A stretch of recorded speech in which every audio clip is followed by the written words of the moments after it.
Brigadier general Ajmer কাছে অপরাধী সেনাদের জন্য যাচান সেনাপ্রধান।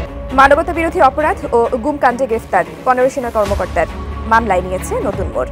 ট্রাইব্যুনালে তাদের হয়ে লড়াই করা আইনজীবী ব্যারিস্টার এম সরওয়ার হোসেন হঠাৎ এই মামলা থেকে সরে দাঁড়ানোর ঘোষণা দিয়েছেন। সে যদি রাজসাক্ষী হয়, এর মতো অনেকেই রাজসাক্ষী হতে চাবে। আমার বেশ কয়েকজনের সাথে আমার কথা হয়েছে, এবং এই যে কথা হচ্ছে যে আমাদের সাথে, এটাই প্রিভেন্ট করার জন্য তারা সেনা হেফাজতে তাদেরকে নিয়ে গেছে, যাতে তাদেরকে প্রতিবার ব্রিফিং করা হয়। তুমি জালেমদের হয়ে আমার পক্ষে জালেমদের কিছু বেশ করছো কেন? তুমি তো জানো যে অন্যায় যে করে এবং অন্যায় যে সবাই একই। তখন সে আবার বলছে, স্যার আপনার মাথা নিচু করে বলেছে, স্যার আপনি যেটা ভালো মনে করেন করেন। আমাদের নিয়ে বাকারের কথা হয়েছে প্রথম দিন 3 সেপ্টেম্বর, তার অফিসে সে আমাকে হাত জোর করে বলেছে। মানবতা বিরোধী অপরাধের 3 মামলায় বিচারের মুখোমুখি অভিযুক্ত 15 সেনা কর্মকর্তা। এর মধ্যে তাদের জেল হাজতে পাঠানোর নির্দেশ দিয়েছেন আন্তর্জাতিক অপরাধ ট্রাইব্যুনাল। এমন সময় এই মামলা থেকে সরে দাঁড়ানোর কথা জানিয়েছেন ব্যারিস্টার এম সরওয়ার হোসেন। ক্ষমতার দাবা ছকে নতুন চাল, পর্দার আড়ালে এক রুদ্ধশ্বাস নাটক মঞ্চস্থ হচ্ছে বাংলাদেশকে ঘিরে। একদিকে বর্তমান সেনা প্রধানকে মেয়াদ শেষের আগে সরিয়ে দেওয়ার গুঞ্জন, অন্যদিকে ভারতীয় গোয়েন্দা সংস্থার রহস্যময় সফর, আর তার ঠিক পরপরই সেনা প্রধানের সেই একই এলাকা পরিদর্শন। এর পেছনে কিসের ইঙ্গিত? সেনাবাহিনীর ভেতরেই বা কেন শুরু হয়েছে নজিরবিহীন অস্থিরতা? কেন 25 জন উচ্চপদস্থ কর্মকর্তাকে দাঁড় করানো হয়েছে সাধারণ আদালতের কাঠগড়ায়? বিএনপি নেতা রিজভির বলা সেই মাস্টার প্ল্যান কি তাহলে এটাই? আজকের গল্প নিউজে আমরা এই জটিল খেলার প্রতিটি স্তর উন্মোচন করব। ট্রাইব্যুনালে হাজিরার জন্য বিলাসবহুল এসি প্রিজন ভ্যান, থাকার জন্য বিশেষ ব্যবস্থায় সাবজেল, আর খাওয়ার তালিকায় থাকছে মাছ, মাংস, রুটি। সরকারি খরচে বন্দীদের এমন সুযোগ সুবিধা নজিরবিহীন। বলছিলাম মানবতা বিরোধী অপরাধে আটক সেনা কর্মকর্তাদের কারা হেফাজতে থাকাকালীন সুযোগ সুবিধার কথা। গুরুতর অপরাধে অভিযুক্তদের যদি এত সুযোগ সুবিধার মধ্যে রাখা হয়, তবে তাদের অনুশোচনা কিভাবে আসবে? সম্মানিত দর্শক, আসসালামু আলাইকুম। নতুন একটি নিউজে আপনাকে স্বাগতম। প্রিয় দর্শক, 15 সেনা কর্মকর্তার মামলায় নাটকীয় মোড়, পিছু হটলেন আইনজীবী। কি হতে যাচ্ছে? দেশে আসলে কোন খেলা চলছে? আসল সত্যটা ফাঁস হয়ে গেল, রহস্যর পর্দা উন্মোচন। এদিকে সাবজেলে যেভাবে দিন কাটছে সেই 15 সেনা কর্মকর্তার, জেনারেল আজমির কাছে সেনাপ্রধানের অদ্ভুত অনুরোধ, 15 সেনাকে সাহায্য না করার ঘোষণা। এই মুহূর্তে ঠিক কি চলছে দেশের রাজনীতির অন্দরমহলে, কি চলছে সেনাবাহিনীর ভেতরে? অবশেষে জানা গেল সকল গোপন তথ্য। প্রিয় দর্শক, আমাদের আজকের ভিডিওতে অত্যন্ত গুরুত্বপূর্ণ তথ্য শেয়ার করা হয়েছে। দয়া করে ভিডিওটি শুরু থেকে শেষ পর্যন্ত ধৈর্য সহকারে দেখে একটি লাইক দিয়ে সবাইকে বেশি বেশি করে শেয়ার করে দিবেন। সেই সাথে আমাদের ভিডিওটি আপনি বাংলাদেশের কোন জেলায় বসে দেখছেন বা শুনছেন সেটি অবশ্যই কমেন্ট বক্সে কমেন্ট করে জানিয়ে দিতে ভুলবেন না। মানবতা বিরোধী অপরাধ ও গুম কাণ্ডে গ্রেফতার 15 সেনা কর্মকর্তার মামলায় নিয়েছে নতুন মোড়। ট্রাইব্যুনালে তাদের হয়ে লড়াই করা আইনজীবী ব্যারিস্টার এম সরওয়ার হোসেন হঠাৎ এই মামলা থেকে সরে দাঁড়ানোর ঘোষণা দিয়েছেন। কিন্তু কেন এমন সিদ্ধান্ত নিলেন আইনজীবী সরওয়ার? বিস্তারিত আরিফ হাসানের প্রতিবেদনে। গত 16 বছরের আওয়ামী শাসনামলে বাংলাদেশ দেখেছে গুম, খুন সহ মানবাধিকার লঙ্ঘনের এক নজিরবিহীন অধ্যায়। বিরোধী মধ্যমনে তৎকালীন প্রধানমন্ত্রী শেখ হাসিনা বেছে নিয়েছিলেন নির্মম পথ। তার হয়ে সব নৃশংস কর্মকাণ্ডে সরাসরি জড়িয়ে পড়েছিলেন বাংলাদেশের গর্বিত সেনাবাহিনীর কিছু সদস্য। এরা নির্বিচারে ক্রসফায়ারে মানুষ হত্যা করেছে, গুম করে আয়নাঘর নামে পরিচিত গোপন স্থানে বছরের পর বছর ধরে আটকে রেখে চালিয়েছে ভয়াবহ নির্যাতন। এমনকি 2024 সালের ছাত্র জনতার আন্দোলনের সময়ও কিছু সেনা কর্মকর্তা নিরস্ত্র শিক্ষার্থীদের উপর গুলি চালিয়েছিলেন। দেশের গর্বিত বাহিনীর সদস্য হয়েও তারা জনগণের কাছে হয়ে উঠেছিলেন আতঙ্কের প্রতীক। তবে সময় এখন বদলেছে। যে সেনা কর্মকর্তারা একসময় ভয়ের রাজত্ব কায়েম করেছিলেন, তাদের অনেকে আজ গ্রেপ্তার। মানবতা বিরোধী অপরাধের মামলায় তাদের বিচার শুরু হয়েছে আন্তর্জাতিক অপরাধ ট্রাইব্যুনালে। সম্প্রতি আওয়ামী লীগের শাসনামলে গুম, খুন, অপহরণ সহ মানবতা বিরোধী অপরাধের অভিযোগে দায়ের করা 3 মামলায় গ্রেপ্তার 15 সেনা কর্মকর্তাকে কারাগারে পাঠানোর নির্দেশ দিয়েছেন আন্তর্জাতিক অপরাধ ট্রাইব্যুনাল। বিচারপতি মোহাম্মদ গোলাম মর্তুজা মজুমদারের নেতৃত্বাধীন 3 সদস্যের ট্রাইব্যুনাল বুধবার এই আদেশ দেন। অভিযুক্ত সেনা কর্মকর্তাদের পক্ষে ট্রাইব্যুনালে আইনজীবী হিসেবে লড়েছিলেন ব্যারিস্টার এম সরওয়ার হোসেন। এর আগে সংবাদ সম্মেলনে তিনি এই কর্মকর্তাদের নির্দোষ দাবি করে আদালতের কাছে ন্যায় বিচারের আহ্বান জানিয়েছিলেন। কিন্তু অল্প সময়ের মধ্যেই মামলার নাটকীয় মোড় ঘুরে যায় তার নতুন সিদ্ধান্তের কারণে। বৃহস্পতিবার সুপ্রিম কোর্টের অ্যানেক্স ভবনের সামনে এক সংবাদ সম্মেলনে ব্যারিস্টার এম সরওয়ার হোসেন ঘোষণা দেন তিনি অভিযুক্ত 15 সেনা কর্মকর্তার পক্ষে গঠিত আইনজীবী প্যানেল থেকে সরে দাঁড়াচ্ছেন। হঠাৎ তার এই সিদ্ধান্ত নতুন আলোচনার জন্ম দিয়েছে। সরে দাঁড়ানোর কারণ ব্যাখ্যা করতে গিয়ে তিনি বলেন, আমি নিজেই গুমের একটি অভিযোগ দায়ের করেছিলাম, আর সেই মামলায় গ্রেপ্তার হওয়া 15 কর্মকর্তার মধ্যে একজন রয়েছেন। তাই আর আইনি লড়াইয়ে থাকতে পারছি না। তাদের পরিবার এখন সিদ্ধান্ত নেবে যতটুকু আমি বুঝতে পারছি সেনা কর্তৃপক্ষের সাথে আলাপ করে তারপরে চূড়ান্ত টিম গঠিত হবে। আমাকে অনুরোধ করা হয়েছিল গতকালকে স্টেপটা নেওয়া, আমি শুধু গতকালকে স্টেপ নিয়েছি। এখন দেখা গেল যে এখানে একটা কনফ্লিক্ট অফ ইন্টারেস্ট আছে এবং আমি নিজে যেহেতু কমপ্লেনের একটা মামলায়, সেই জন্য আমার জন্য এখানে থাকা ঠিক হবে না নীতিগত দিক থেকে এবং আপনার প্রফেশনাল দিক থেকে। জানা গেছে ট্রাইব্যুনাল ও গুম কমিশনের সাবেক সেনাপ্রধান জেনারেল অবসরপ্রাপ্ত এস.এম. শফিউদ্দিন আহমেদ সহ সাবেক 3 সেনা কর্মকর্তার বিরুদ্ধে নিজেই অভিযোগ দায়ের করেছিলেন সুপ্রিম কোর্টের এই আইনজীবী ও সাবেক সেনা কর্মকর্তা ব্যারিস্টার সরওয়ার হোসেন। যাদের বিরুদ্ধে তিনি অভিযোগ এনেছিলেন তাদেরই একজন বর্তমানে গ্রেপ্তার হওয়া 15 জনের মধ্যে রয়েছেন। এই কারণে তিনি মামলার পক্ষে না থেকে সরে দাঁড়ানোর সিদ্ধান্ত নেন। ট্রাইব্যুনালে হাজিরার জন্য বিলাসবহুল এসি প্রিজন ভ্যান, থাকার জন্য বিশেষ ব্যবস্থায় সাবজেল, আর খাওয়ার তালিকায় থাকছে মাছ, মাংস, রুটি। সরকারি খরচে বন্দীদের এমন সুযোগ সুবিধা নজিরবিহীন। বলছিলাম মানবতা বিরোধী অপরাধে আটক সেনা কর্মকর্তাদের কারা হেফাজতে থাকাকালীন সুযোগ সুবিধার কথা। গুরুতর অপরাধে অভিযুক্তদের যদি এত সুযোগ সুবিধার মধ্যে রাখা হয় তবে তাদের অনুশোচনা কিভাবে আসবে? আওয়ামী লীগের দীর্ঘ শাসনামলে টিএফআই, জেআইসি সেলে গুম, খুন ও জুলাই আগস্টে সংঘটিত মানবতা বিরোধী অপরাধে পৃথক 3টি মামলায় গ্রেফতার 15 সেনা কর্মকর্তাকে আদালতে নেওয়া হয় বুধবার। এ সময় শীততাপ নিয়ন্ত্রিত প্রিজন ভ্যানে ট্রাইব্যুনালে হাজির হন অভিযুক্ত 15 সেনা কর্মকর্তা। অপরাধীদের এমন আরামায়েশ দেখে ক্ষোভ প্রকাশ করেন অনেকেই। সাবজেল গঠন করা হয়েছে, এগুলি করে পুরো বিচার প্রক্রিয়াকে একটা সন্দেহের মধ্যে ফেলে দিয়েছে। যখন দেখলাম তারা এসি বাসে আসলেন, আমার কিন্তু মাথা গরম।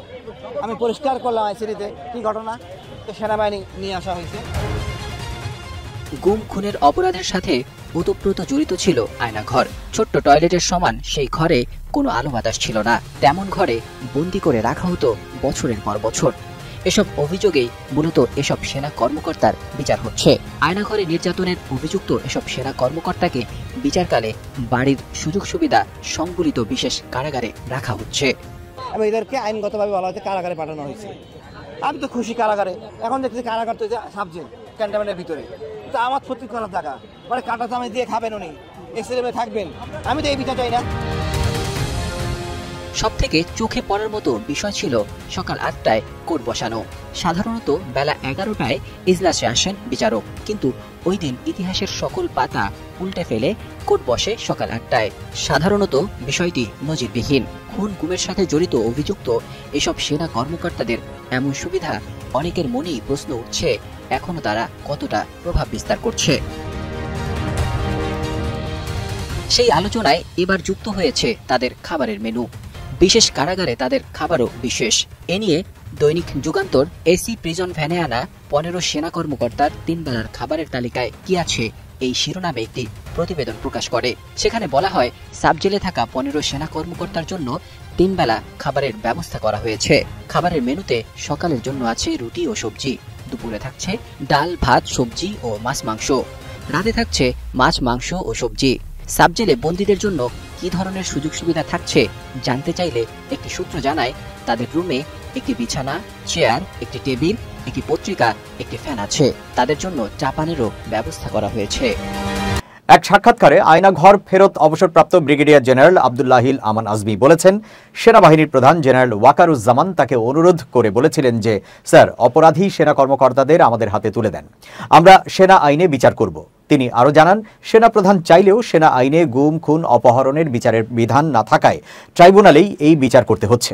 তাছাড়া যেসব সেনা কর্মকর্তা এসব অপরাধে জড়িয়েছেন সেই সময় সেনাবাহিনীর কেউ প্রশ্ন না তোলাও একটা অপরাধ। এদিকে কার্যক্রম নিষিদ্ধ আওয়ামী লীগ সরকারের আমলে সংঘটিত গুম ও নির্যাতনের অভিযোগে 15 জন কর্মরত সেনা কর্মকর্তাকে আদালতে বিচারের আওতায় আনার সিদ্ধান্তকে স্বাগত জানিয়েছে আন্তর্জাতিক মানবাধিকার সংস্থা অ্যামনেস্টি ইন্টারন্যাশনাল। বুধবার 22 October amnesty international south Asia নামক ভেরিফাইড ফেসবুক পেজে এক পোস্টে এই কার্যক্রমকে স্বাগত জানানো হয়েছে।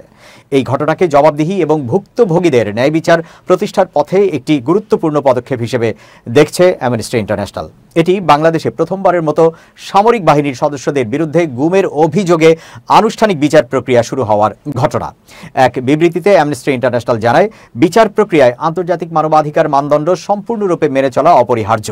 এর মধ্যে সুষ্ঠু বিচার এবং যথাযথ প্রক্রিয়া নিশ্চিত করা, বেসামরিক আদালতে বিচার সম্পন্ন করা এবং আন্তর্জাতিক মানবাধিকার বাধ্যবাধকতা অনুযায়ী মৃত্যুদণ্ড থেকে বিরত থাকা অন্তর্ভুক্ত। গত 8 অক্টোবর মানবতা বিরোধী অপরাধের 3টি পৃথক মামলায় 25 জন সাবেক ও বর্তমান সেনা কর্মকর্তার বিরুদ্ধে গ্রেপ্তারি পরোয়ানা জারি করেন আন্তর্জাতিক অপরাধ ট্রাইব্যুনাল। এর 2 দিন পর 11 অক্টোবর সেনাবাহিনী এক সংবাদ সম্মেলনে জানায় কর্মরত 15 জন কর্মকর্তাকে তাদের হেফাজতে নেওয়া হয়েছে। বুধবার এসব কর্মকর্তাদের ট্রাইব্যুনালে হাজির করা হয় এবং বিচার কার্যক্রম শুরু হয়। ত্রয়োদশ জাতীয় সংসদ নির্বাচনে ইসলামী ব্যাংক বা সমমনা প্রতিষ্ঠানের কাউকে ভোট গ্রহণ কর্মকর্তার দায়িত্ব না দিতে নির্বাচন কমিশন বা ইসিতে লিখিত প্রস্তাব দিয়েছে বিএনপি। বৃহস্পতিবার 23 অক্টোবর নির্বাচন কমিশন ভবনে প্রধান নির্বাচন কমিশনার এএমএম নাসির উদ্দিনের সঙ্গে সাক্ষাৎ করে বিএনপির 3 সদস্যের প্রতিনিধি দল। জানা গেছে 36 দফার একটি প্রস্তাবনা প্রধান নির্বাচন কমিশনার এএমএম নাসির উদ্দিনের কাছে দিয়েছে দলটি। সেখানে বলা হয়েছে নির্বাচনের নিরপেক্ষতা বজায় রাখার স্বার্থে ভোট গ্রহণ কর্মকর্তা বা পোলিং পার্সোনেল তথা প্রিজাইডিং অফিসার, সহকারী প্রিজাইডিং অফিসার, পোলিং অফিসার নিয়োগের ক্ষেত্রে দলীয় প্রতিষ্ঠান হিসেবে সর্বমহলের নিকট চিহ্নিত এমন প্রতিষ্ঠানের কর্মকর্তা কর্মচারীদের নিয়োগ প্রদান করা যাবে না, যেমন ইসলামী ব্যাংক, আল আরাফা ব্যাংক, ইসলামী ব্যাংক হাসপাতাল, ইবনে সিনা ইত্যাদি। উল্লেখ্য যে ইতোমধ্যে ইসলামী ব্যাংক তাদের প্রায় 5000 কর্মকর্তা কর্মচারীর নিয়োগ বাতিল করেছে এবং এসব শূন্য পদে তড়িঘড়ি করে দলীয় লোকজন নিয়োগের ব্যবস্থা গ্রহণ করা হয়েছে মর্মে জনশ্রুতি রয়েছে। বিএনপির স্থায়ী কমিটির সদস্য ডক্টর আব্দুল মঈন খানের নেতৃত্বে একটি প্রতিনিধি দল সিইসির কাছে এসব প্রস্তাব তুলে ধরেন।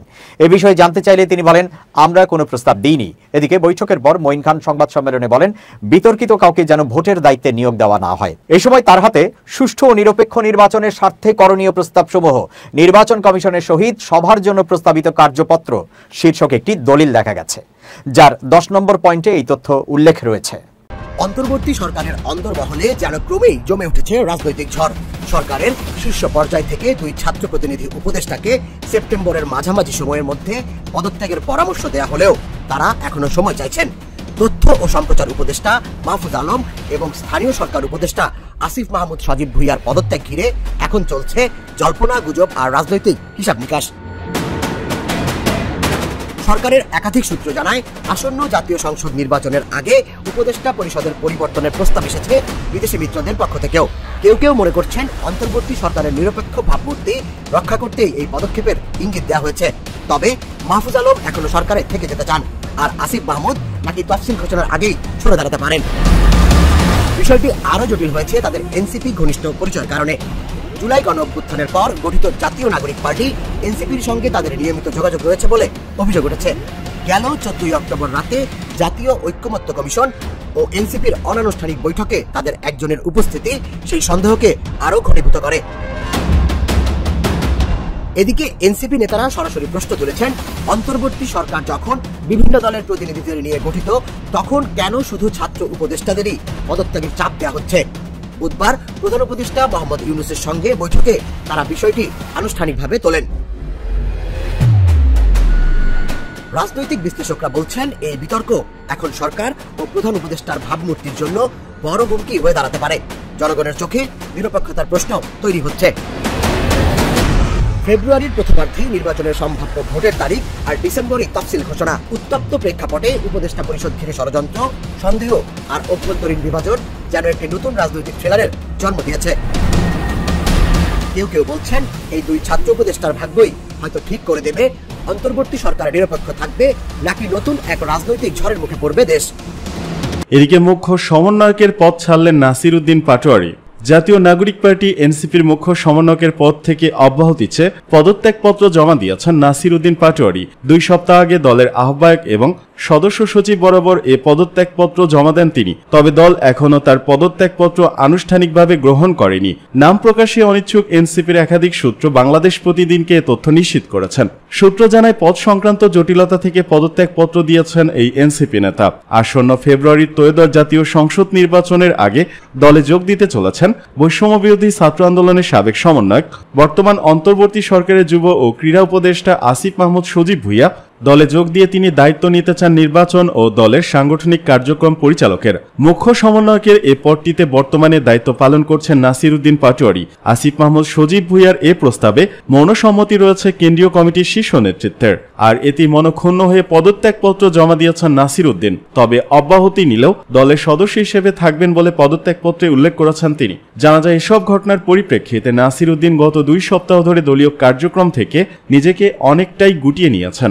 সর্বশেষ গত 17 অক্টোবর দলের নতুন অঙ্গ সংগঠন জাতীয় শ্রমিক শক্তির গঠনের পেছনের মূল ভূমিকা পালন করলেও আত্মপ্রকাশ অনুষ্ঠানে যোগ দেননি তিনি। পদত্যাগ বিষয়ে জানতে নাসির উদ্দিন পাটোয়ারিকে একাধিকবার ফোন কল করা এবং টেস্ট করা হলেও তিনি তার জবাব দেননি। নাম প্রকাশে অনিচ্ছুক দলের কেন্দ্রীয় কমিটির এক যুগ্ম সদস্য সচিব জানান, দল তার পদত্যাগপত্র পেয়েছে, এখনো কোনো চূড়ান্ত সিদ্ধান্ত হয়নি, বিষয়টি বিবেচনাধীন রয়েছে।